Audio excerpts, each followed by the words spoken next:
ईरानी सेना प्रमुख ने अब इजरायल को धमकी दे दी है। 7 अक्टूबर जैसे हमले हुए तो इजरायल मिट जाएगा। 48 घंटे में इजरायल का नामो निशान खत्म। ईरान की तरफ से कहा गया कोई इजरायली अब चैन से नहीं सोता है।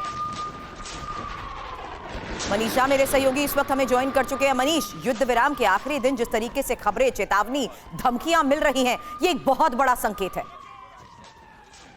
देखिए, 7 अक्टूबर के हमले को लेकर अब ये जग जाहिर है कि ईरान की भूमिका कैसी रही थी, किस तरह से उसने हमास को, हिजबुल्लाह को या हूती को समर्थन दिया था।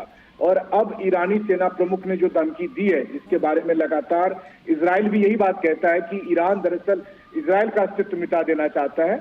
और ईरान के सेना प्रमुख ने यही बात कही है कि 7 अक्टूबर जैसे हमले और अगर हुए तो फिर इजराइल का अस्तित्व ही 48 घंटे में मिटाया जा सकता है। यहाँ तक कि ईरान के सेना प्रमुख ने यह भी कहा कि गाजा से तेल अवीव की दूरी महज 70 किलोमीटर की है, वेस्ट बैंक से तेल अवीव की दूरी महज 40 किलोमीटर की है।